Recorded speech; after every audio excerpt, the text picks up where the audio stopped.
Pero, buenas tardes. Buenas tardes. ¿Ya? Eh, sí, ahorita le comparto. ¿Cómo? ¿Qué hubo? No, ustedes. Ando correteando yo, la verdad es que. Hola, ahí está. Sí, Bueno, este es un ejercicio similar al anterior, solo que cuando. Buenas tardes, jóvenes. Solo que cuando. Vamos a ver este ejercicio. Solo que cuando resolvimos los pórticos multiarticulados, teníamos tres estructuras principales isostáticas, que era la chapa simple, que tenía 3 grados de libertad, y por supuesto se calculaban tres incógnitas como reacciones de vínculo. Teníamos el pórtico o sistema triarticulado, dos chapas, en que el pórtico desarticulado tenía 6 grados de libertad y articulado 4. Como tenía 4 grados de libertad, entonces quiere decir que las restricciones de vínculo o incógnitas también son 4. Este es entonces el pórtico o sistema triarticulado del que voy a resolver de igual manera que como se hizo con la chapa simple, viendo algunas cositas que hacen diferencia cuando ya estamos manejando esta estructura articulada. Estimo que no es esa la primera hoja, pues esa es la primera hoja, sí, ¿no? Sí, ya, esa es la primera hoja. Entonces, fíjense lo que es. Es un pórtico que tiene una columna izquierda ACD, una columna derecha BEA 12, un voladizo EF. Y lo importante y lo diferente es la articulación A12 en el punto evidentemente denominado como articulación A12. Quiere decir que la chapa de la izquierda es la chapa 1 y la chapa de la derecha es la chapa 2. ¿Qué fuerza o carga tiene? Por simplicidad, en el pórtico y más bien para darle importancia a algunos detalles que hacen diferencia, se ha considerado un pórtico con barras rectas y cargas, una de cada tipo, una fuerza puntual o concentrada P igual a 10 horizontal aplicada en el punto C, una distribuida, cada, una distribuida ubicada en el dintel o barra de A12, que es una carga uniformemente distribuida rectangular con carga unitaria 5 toneladas por metro. Tiene 12 metros de luz esa barra. La carga concentrada equivalente serán 60 toneladas. Y finalmente le agregamos un momento en el voladizo, en el extremo del voladizo EF, para ver cómo es el comportamiento de los esfuerzos con este momento aplicado en el extremo. Eh, Aquí están las reacciones que se han calculado. No tuve tiempo de borrarlas, o sea, no las borré porque las calculé y es muy fácil equivocarse cuando uno calcula las reacciones de vínculo, pero sí que hay que hacer verificaciones que nos aseguren que los valores encontrados son válidos. Entonces, Kevin, en cuanto puedas, pasas a la segunda hoja. Si mal no recuerdo, está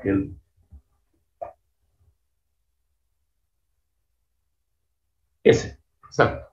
Ese es el diagrama de, mejor dicho, el cálculo de las reacciones de vínculo antes de entrar al cálculo de los esfuerzos. Entonces, debería tener un portiquito más chico aquí para poder eh, ver las ecuaciones y seguir las ecuaciones, pero estimo que no hace falta. Entonces tenemos nosotros que Como son cuatro incógnitas, habrá que plantear, es decir, no alcanzaría con plantear las tres ecuaciones nulas a las que estamos acostumbrados. Habría, evidentemente, que buscar una ecuación más, como ya lo hemos visto cuando calculamos reacciones de vínculo, o si no lo hemos visto, hay que agregar una ecuación más, y es una ecuación muy particular que luego se la voy a explicar. Entonces aquí tenemos, en el cálculo de las reacciones de vínculo, tenemos la sumatoria. Yo voy a sacar mi papel.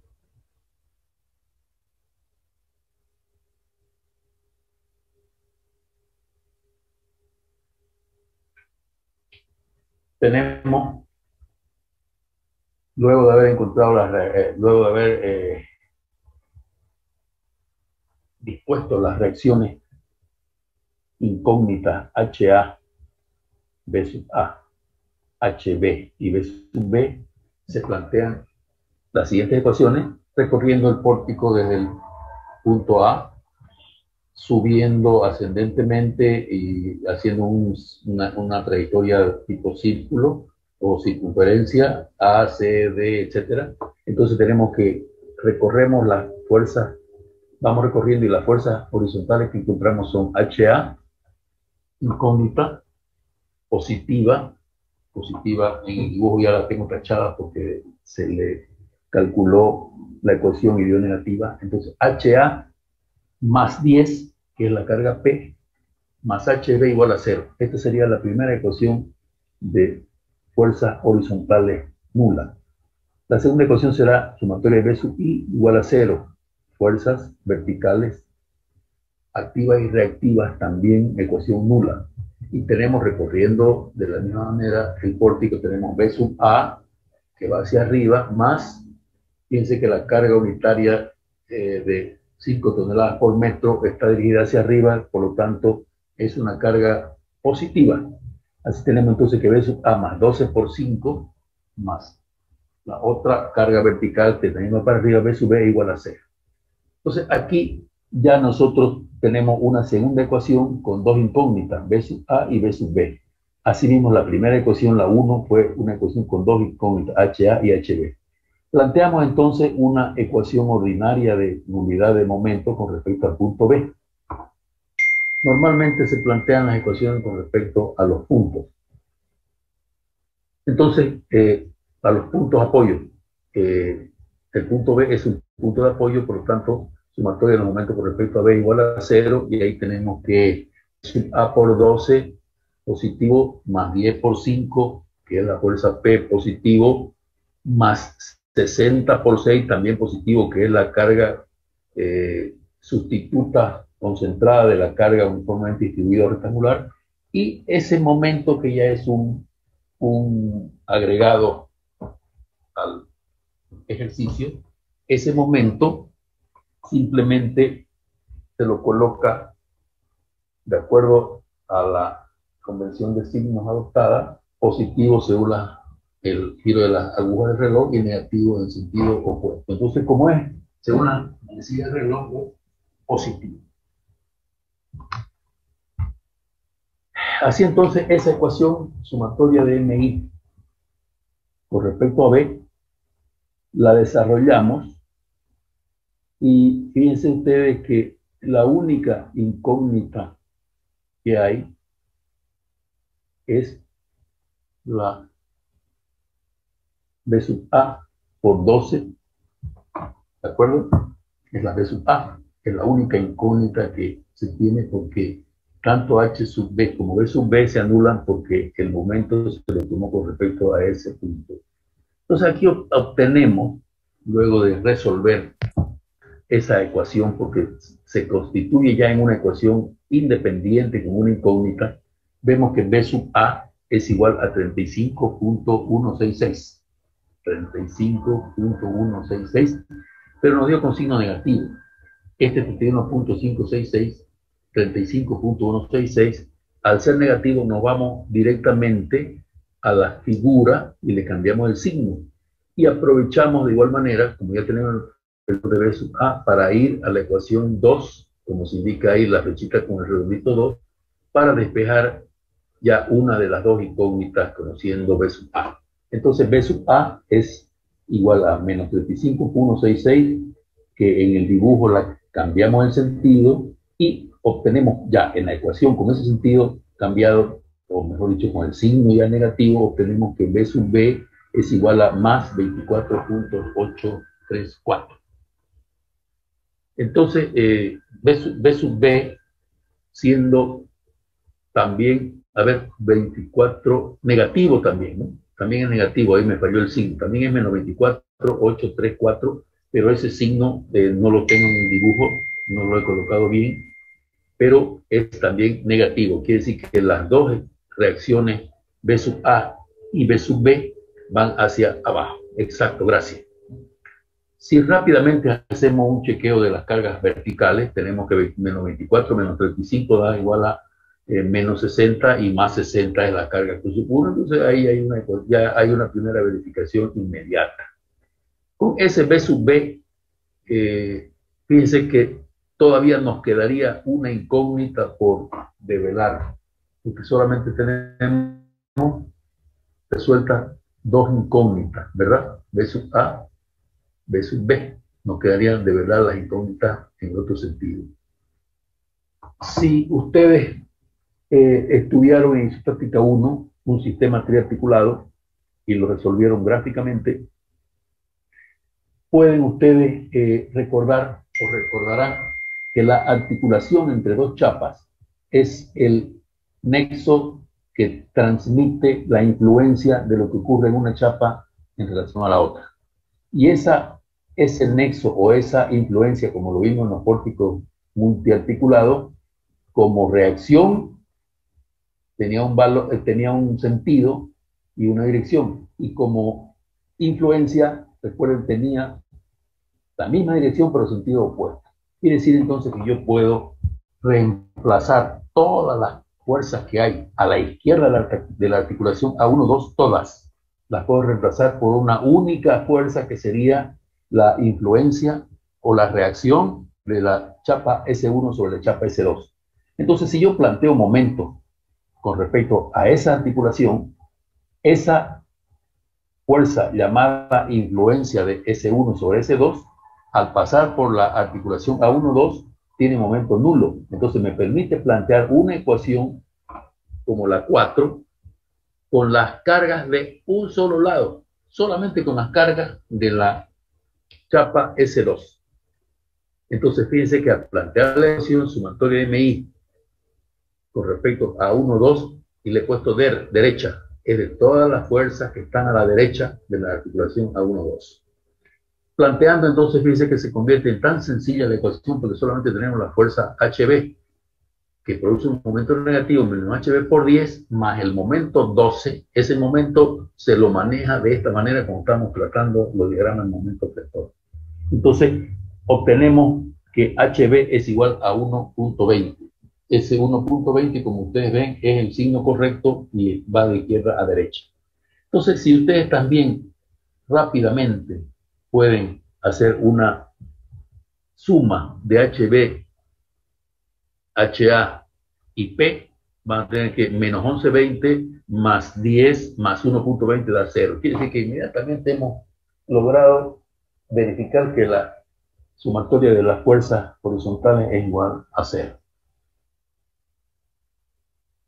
Pasemos a verificar.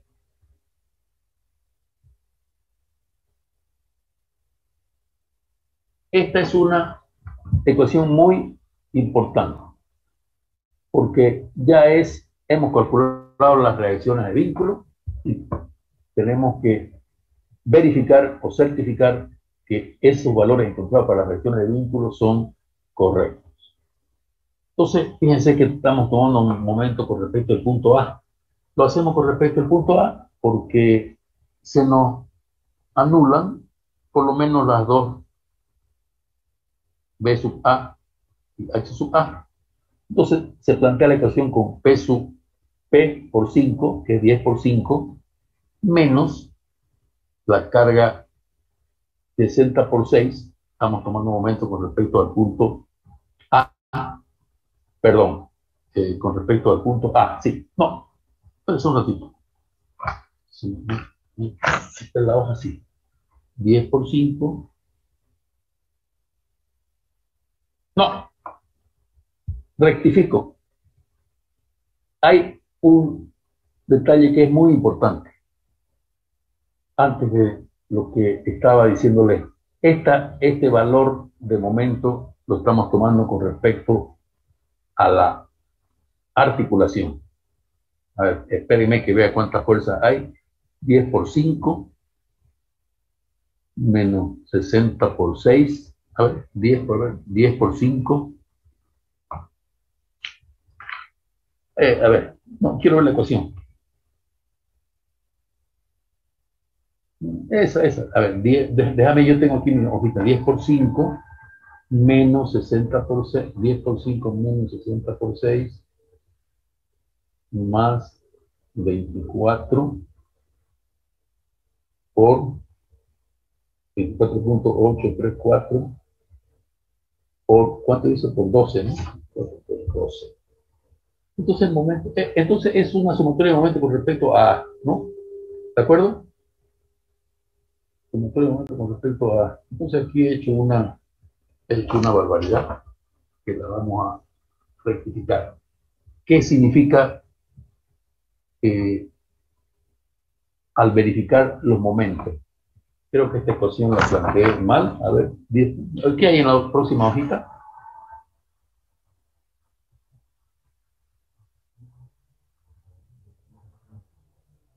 No, otra. Ahí está, abajo. Eso, vamos nomás abajo. Ya. Esta es la ecuación que quería ver. Momento, la articulación 35 más 12, 5 por 12 más 11, 20 por 10, menos 10 por 5, más 60 por 6. Perfecto. Estoy, como quien dice, chispoteado. Es muy importante el momento nulo que se produce en una articulación. Una articulación interna no absorbe momento, no toma momento, no transmite momento, no tiene valor de momento. Entonces, cuando tomamos momento con respecto a esa articulación, el momento tiene que ser nulo. Entonces, si ustedes ven la ecuación que plantea momento con respecto a la articulación A1-2, de todo lo que está a la izquierda de la articulación A1-2, es 35.166 por 12 más 11.20 por 10 menos 10 por 5 más 60 por 6 y nos da 0. Entonces, esta es otra ecuación de verificación que cuando se tiene una articulación en una estructura o dos articulaciones o la cantidad de articulaciones que haya, si no tiene un momento precisamente aplicado en esa articulación, el momento es nulo. Habrán ejercicios entonces para que uno tenga el concepto completo. La articulación no absorbe el momento en la articulación es nulo, como estamos pudiendo apreciar, pero si, como en ejercicios que vamos a ver y que hay muchos en el SUSE, si se aplica un momento a una articulación, ese valor de momento sí existe en la articulación, aunque sea una situación que físicamente no es real. Entonces, volvamos atrás, a ver, eso, es el diagrama, es el diagrama, sí. Entonces,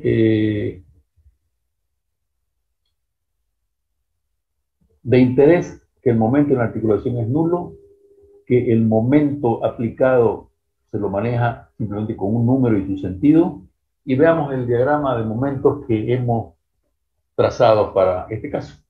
Entonces, en el diagrama de cuerpo libre tenemos nosotros, este es el diagrama de momento, pero en la otra hojita está el cálculo, creo que está más abajo, el cálculo de los momentos está más abajo. Tendría que haberlo, ahí está, tendría que haberlo hecho así. Entonces, el momento en A es 0 y el momento en el apoyo B también es 0, por lo que ya hemos dicho que no hay fuerza después o antes, como quieran llamarle, de esa sección, entonces el momento es nulo. Por eso el momento en A es igual a 0. El momento en C es 11.20 por 5, que es lo que provoca la fuerza 11.20. Y como es en el sentido de las agujas del reloj, la colita nos queda de adentro del pórtico y vale 56. Por eso es que he trazado ese valor de 56, que no terminé de hacer el diagrama, pero ese valor de 56 es el valor del momento en el punto donde está aplicada la fuerza P igual a 10, que es el punto C. Y si calculamos un infinitésimo antes de llegar al quiebre, el momento en D será 11.20 por 10 menos 10 por 5 igual a más 62, quiere decir que un poquito más grande. Entonces, y con la colita también del lado de adentro. Entonces, faltó aquí trazar dos líneas que no las hice desde el punto A hasta el extremo del 56 y del 56 al extremo del 62, que es un diagrama bilineal, es lineal, dos tramos, y ese es el diagrama en momentos vectores que no lo he trazado para esa pata.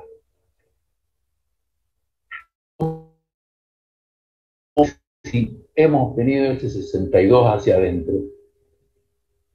les hablé de una tijerita. La tijerita es abrir la hoja y ven que el 62 se viene para abajo, y ese 62 hacia abajo en negro sería el valor del momento iniciando el dintel. Y como tenemos ya constancia de que el momento en la articulación es 0, como tenemos constancia de que el momento en la articulación es 0, entonces tenemos los dos puntos de donde debemos trazar, dos puntos para trazar la cuerda, extremo del 62 y 0, que es la articulación. Entonces aplicamos para la parábola el procedimiento gráfico.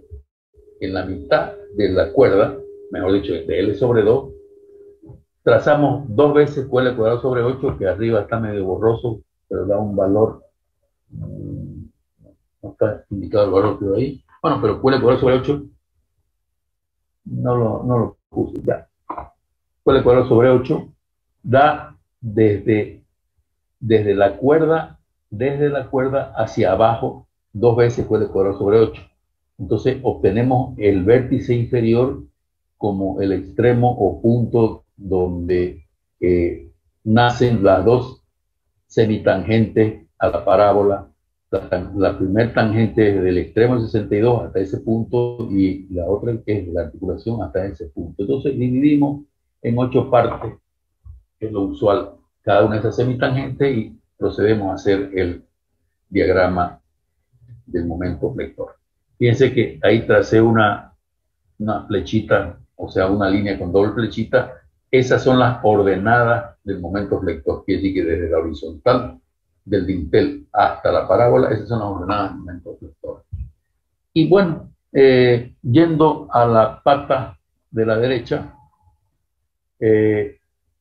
para empezar por lo más elocuente, por lo más evidente, si el momento es 12, según las manecillas del reloj, ¿de qué lado estaría la fibra traccionada?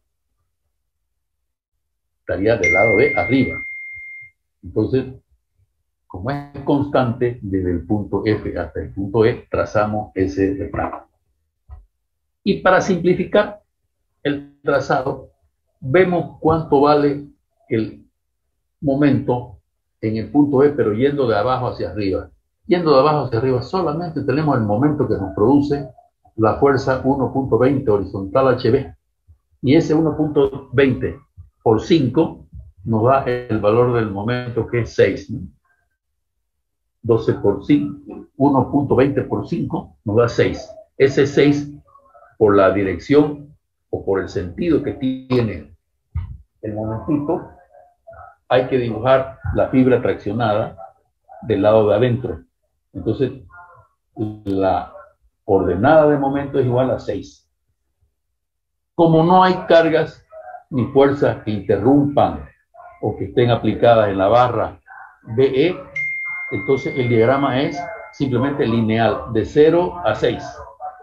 Entonces, fíjense ustedes, si tenemos 6 de momento, yendo de abajo hacia arriba, tenemos 12 de momento viniendo de F a E, como ese es un nudo, ya aquí no planteo la ecuación, sino a efecto de verificar, puedo calcular el momento viniendo de arriba, que no lo he calculado, pero eso a efecto de verificar. Pero la realidad es que se tiene que cerrar el nudo, quiere decir entonces que 12 menos 6 menos 6. Entonces, esos son los tres valores con los que habrá que dibujar la ordenada de momento del tramo superior. Y eso es todo en cuanto al diagrama en momento. Veamos el diagrama de cortante. Hay un diagrama de esfuerzo de corte, ¿no? ¿Sí o no? No, ingeniero. ¿Te lo paso? Lo tengo. ¿Te lo paso? Sí, sí, por favor. Sí.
Listo. Bueno, tenía la particularidad, o tiene la particularidad, este diagrama, de no poseer signo. Es una propuesta mía.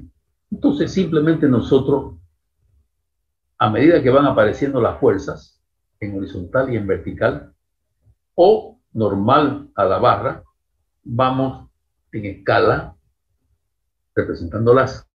En el punto A, ¿qué fuerza es perpendicular al eje de la barra? Bueno, es la H sub A, que es igual a 1120.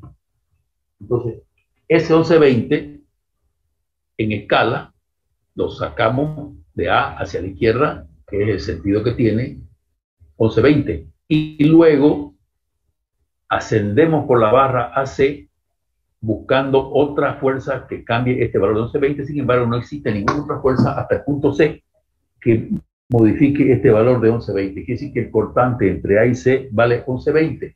Y como iniciamos con la flechita con el sentido hacia la izquierda, fíjense que en el centro del rectangulito hay dos flechitas. Ese es el corte que se produce en cualquier sección. Quiere decir que la sección de abajo se va a deslizar hacia la izquierda y la sección de arriba se va a deslizar hacia la derecha. Al llegar al punto C, nos encontramos con otra fuerza que perturba o que modifica el valor del esfuerzo de corte. Esa fuerza vale 10. Entonces, quiere decir que si tenemos 1120, bueno, menos 10, aquí me crucé mal, porque tendría que haber quedado antes. Hay un error mío, pero es bueno cometer errores y detectarlos y comentarlos. Entonces, ¿qué quiere decir? Que ese rectángulo de valor 11, 20 no llega a la pata CD porque le tenemos que restar 10. ¿Cómo es? A 11, 20 le restamos 10 y queda 1.2. Entonces, ese 1.2 en rojo está del otro lado, está mal dibujado. ¿De acuerdo? Y como ya no hay otra fuerza que perturbe ese valor, el diagrama de cortante será 11.20, llega al punto C y de ahí para arriba será de 1.20, porque se le está restando la fuerza P igual a 10.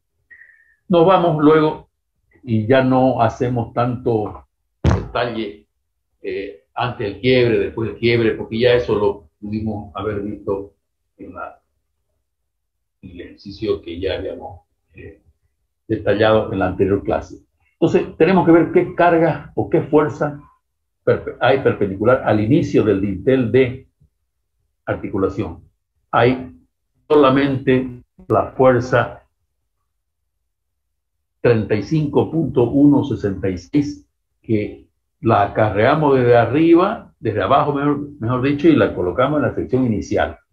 Entonces, si ese es el valor inicial del esfuerzo de corte, 35.166. Recordemos que cuando la carga es distribuida y rectangular, el momento flector es parabólico y el esfuerzo de corte es lineal.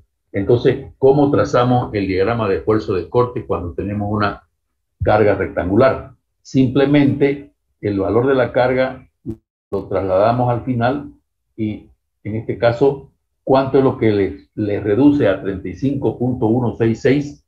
¿Cuánto es lo que le reduce o cuánto es lo que le cambia el valor, la carga distribuida? Como es 60, quiere decir que va a cambiar de signo y en el otro extremo va a tener un valor opuesto de 29.80. 29.8 más 35.166, entonces 24, mejor dicho, 24.8 más 35.166 suma los 60. Ahí en el primer triangulito de la izquierda hay una fuercita que va para abajo y otra para arriba. Ese es físicamente el comportamiento del esfuerzo cortante. Y en el otro triangulito el comportamiento del esfuerzo cortante evidentemente es el opuesto. Nos vamos entonces por facilidad a la otra pata y empezamos de abajo para arriba.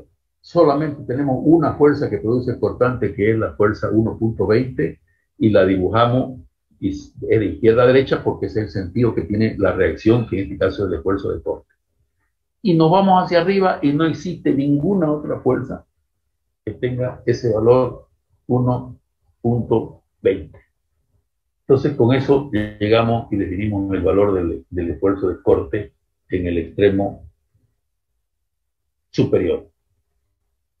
Ese es el diagrama de esfuerzos de corte. No sé si tienen alguna duda. Y me gustaría que pongamos la lámina de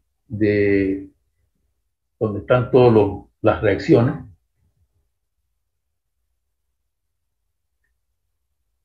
Ahí. Para que aquí lo dibujemos de acuerdo a este diagrama que se constituye en el diagrama de cuerpo libre. Para que no veamos directamente el diagrama, lo vamos a ver, lo vamos a leer de acá.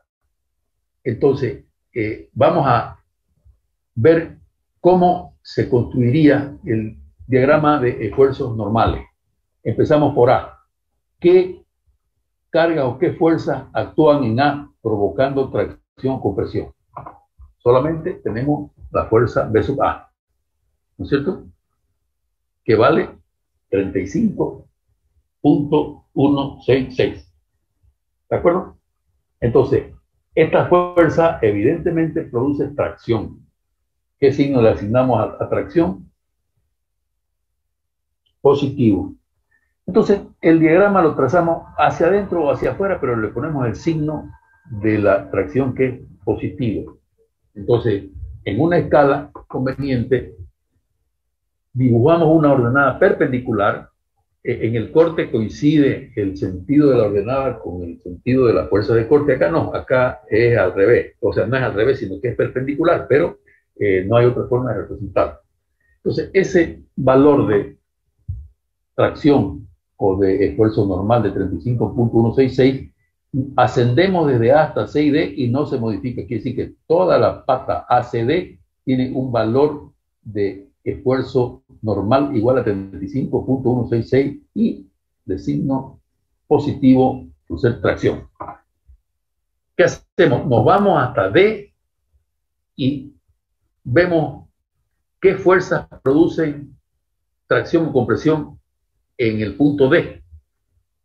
Entonces, podemos apreciar que hay una fuerza menos 1120 y una fuerza 10, que acarreándolas arriba al punto D, vamos a tener que restándolas tenemos una fuerza menos 1.20 en el punto D hacia afuera. Quiere decir que está traccionando la barra de A12. Repito, si en el comienzo del dintel, en el punto D, queremos saber cuánto es el valor del esfuerzo normal en el inicio, acarreamos todas las fuerzas que están actuando según el mismo eje de la barra, y ese será, sumándolas escalarmente, ese será el valor inicial del esfuerzo normal. Entonces tenemos menos 1120 más 10 es menos 1.20 hacia afuera, quiere decir que está traccionada. ¿Y hasta dónde se mantiene ese valor? No hay ninguna otra fuerza que perturbe ese valor, y quiere decir que entre D y A12 el valor es de tracción y de 1.2. Y así llegamos a A12. Podríamos seguir descendiendo y acarreando todas las fuerzas que hay a la izquierda de A12, pero es preferible irnos a la otra columna y empezar de abajo para arriba. Entonces, en el punto B, ¿qué fuerzas producen tracción o compresión? Solamente la fuerza 24.83.4, ahí hay 95.166, que fue un error que yo cometí y no lo borré. 24.834. Hacia abajo, ¿qué significa? Que está traccionando la barra BE A12. Y ese valor, ¿hasta dónde se mantiene? Se mantiene hasta el punto o articulación A12. Entonces, extracción es positiva. Entonces, trazamos un diagrama a escala rectangular y le ponemos el signo. Y lo podemos poner hacia afuera, hacia adentro, ese diagrama rectangular, solo que le ponemos el signo. Y no tendríamos más que ese valor de tracción 24.834, exacto, si querés lo dibujar del otro lado también, pero le ponen signo. Y en la barra o en el voladizo EF no existe ninguna carga que produzca tracción o compresión. Por lo tanto, el diagrama ahí no existe ni tracción ni compresión.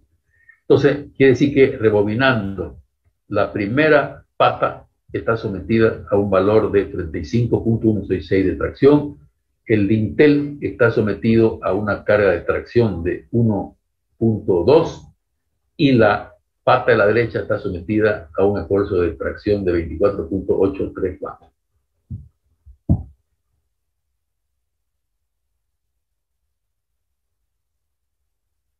Estimo que mostrarme esa ecuación, que no sé qué quise hacer con una ecuación más atrás, sumatoria con respecto a A, creo que no la terminé, a ver, veámosla.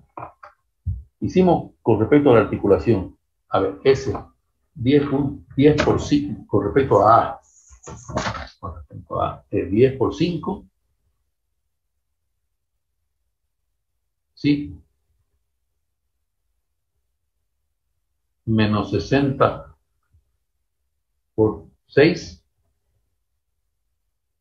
más 12, que es el momento,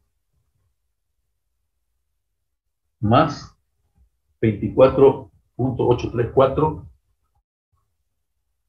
por 12. Ah, es correcto, igual, sí. Bueno, esta es la ecuación de verificación. Está bien.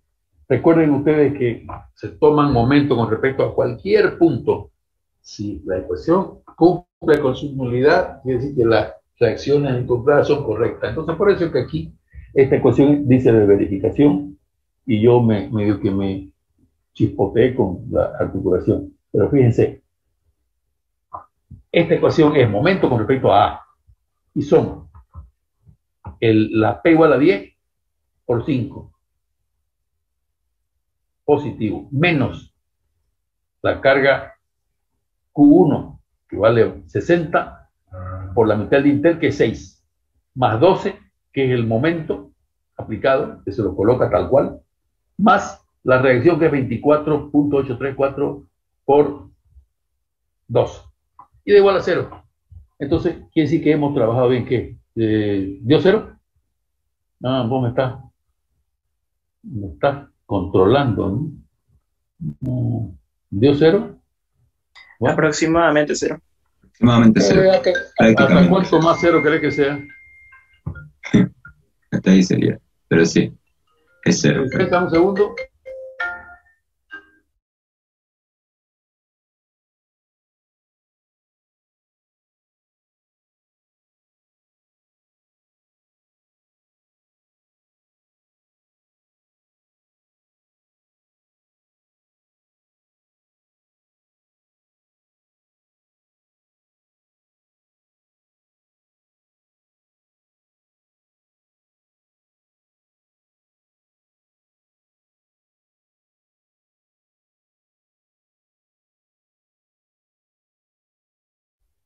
Listo.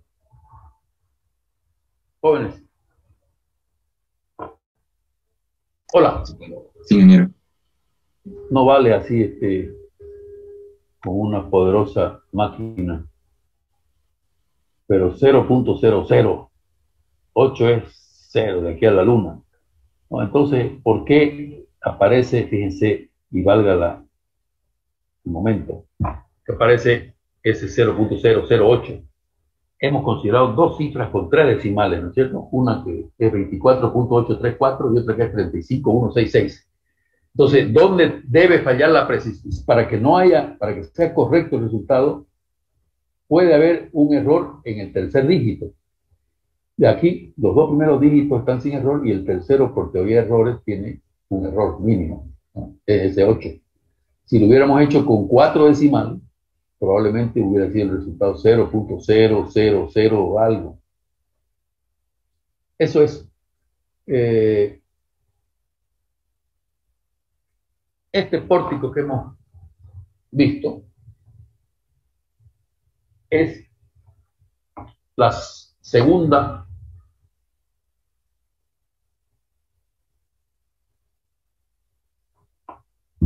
estructura isostática principal. Cuando destripamos un pórtico multiarticulado, recuerden ustedes que todas las soluciones eran estructuras principales y secundarias. Y en las estructuras principales, muchas eran chapas simples, que las resuelven ustedes, como el anterior ejercicio, exactamente. Hola.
Hola. Hola. Ingeniero. Sí. Ya. Les comenté que era estructura principal y estructura secundaria. Al final de cuentas, el pórtico podía desdoblarse en 5, 6, 7, 10 estructuras entre principal y secundaria, pero la realidad es que o eran chapas simples, o eran sistemas triarticulados, o eran ese otro pórtico de 3 chapas que tenía un apoyo doble en cada una de las chapas extremas y un apoyo simple en la chapa intermedia. Entonces faltaría resolver, para completar este tema, faltaría resolver uno de esos pórticos y algún par de otros pórticos con algunas barras inclinadas. Bueno, el tema es extenso, es vasto, pero es importante, no sé, como no hay ¿qué te puedo decir? Un ayudante que paralelamente les dé 10, 15, 20, 50 ejercicios para que resuelvan, eso no sé cómo lo resuelven en este caso, en otra materia. Entonces, lo poco que hemos hecho en ejercicio es lo que yo he podido en este momento hacer, ¿no es cierto? Entonces, no sé cómo es la cosa, cómo se maneja eso, porque también viene el examen, no sé. ¿Cuál es? Ustedes me quedaron de comentar cómo iba a ser, cómo se resolvía. Sí, hola. Ingeniero. Sí. ¿Cómo se resuelve? ¿Cómo se resolvía el examen? No sé. ¿Cómo hacen con las otras materias? No hemos tenido ayudantía. No me acuerdo, la única ayudantía es la que vos me prestás aquí, acompañándome con el desarrollo de los temas. Entonces no sé cuál es el asunto. Sí. Hola. Sí, hace como hemos avanzado auxiliaturas con el auxiliar de pizarra, aunque se ha ausentado estas últimas semanas, y ¿Sí? creo que vamos a retomar este fin de semana, si no me equivoco. ¿Con quién? Con el auxiliar de pizarra, Además, Ajá. además, sí, eso. ¿Con pasamos quién? creo 3 clases, Sí, ingeniero, con Ademar. sí, ¿Por qué no he tenido conocimiento yo de eso para...? No. Bueno, no sé. Claro, porque si yo puedo agarrar y en 10 minutos fabricarle 20 ejercicios y decirle resuelvan los ejercicios, digamos, ¿no? Pero eso también hay que corregirlo, digamos. Pero entonces aquí, como todo es tan diferente, yo inclusive no sé ni cómo se toma el examen, digamos, ¿no? Entonces usted tiene que, de alguna manera, comentar cómo se procede con esto, la ayudantía. Dar ejercicios por dar es muy simple, ¿no? Me vuelvo a repetir, yo le dibujo 5 pórticos y ustedes lo presentan y que eso sea parte de la nota. Eso puede ser así también, digamos, ¿no? Sería bueno, ingeniero, así, Sí, Bueno, ingeniero, muy que nos práctico. ya, dé ejercicio y nosotros lo vayamos resolviendo con lo que usted avanzó, ¿no? Hasta ahora. ya, de acuerdo. Sobre todo hemos visto el tema de equilibrio, pórtico múltiple. Eh, yo les puedo dar una serie de ejercicios, hacer un pórtico más la próxima clase y darle una serie de ejercicios y después pasar a otro par de temas que tenemos que ver, ¿no? Sí, ingeniero, está bien. Ya, yo entonces para la próxima clase, lo que pasa es que yo le he dicho a Kevin que cuando ustedes tengan disponibilidad, pues me avisan, ¿no? Yo puedo hacer un hueco, yo ando correteando de un lado a otro, por eso es que he estado llegando tarde, porque tengo un compromiso al mediodía y llego tarde, y a veces no puedo terminar de hacer bien los ejercicios. Entonces, avísenme cuando tienen disponibilidad y tenemos, yo podría prepararle los prácticos, digamos, los ejercicios, ¿no? Ujú. Sí, es que esta semana tuvimos como exámenes finales y no hemos tenido tiempo. Tampoco. Ya, bueno. Bueno, ustedes me orientan, pues, ¿ya? Entonces, ingeniero, la próxima clase ya nos va a dar ejercicios, ¿no? Para que lo vayamos resolviendo según a lo que usted fue avanzando hasta ahora. Ah, sí, eso es inmediato para mí, ¿no? Sí, Yo te lo puedo preparar eso para mañana, para el sábado, no sé, para el lunes, sí, ingeniero. ¿ya? Entonces, Kevin, ¿te comunicas conmigo? ¿De acuerdo? Ya, ingeniero. Porque básicamente hemos resuelto conmigo la gran mayoría de los ejercicios del tema de pórticos articulados y multiarticulados, ¿no? Y con esto estaríamos completando lo que se hizo con la solución de los pórticos multiarticulados, porque es resolver un pórtico, una chapa simple, es resolver un pórtico articulado o triarticulado, sería resolver un pórtico con dos articulaciones. Pero evidentemente que todo es, si queremos nosotros hacer 100 ejercicios o 20 ejercicios, es un mundo de trabajo, ¿no? Entonces es importante que conceptualmente lo manejen y esto ya hace y completa todo lo que hemos visto con los pórticos multiarticulados, que me parece que es un tema muy importante, porque ahí estamos haciendo un análisis de la estructura. Entonces déjeme que yo le prepare los ejercicios, ¿de acuerdo? Ingeniero. Sí, ingeniero, estaría bien así. Bueno, de acuerdo, listo. Yo creo que por hoy quedamos ahí, ¿ya? Ingeniero. Hasta luego, ingeniero. Gracias. ¿Listo? Hasta luego, Gracias ingeniero. a ustedes. Chao, Muchas gracias a gracias, ingeniero. todos. Hasta luego.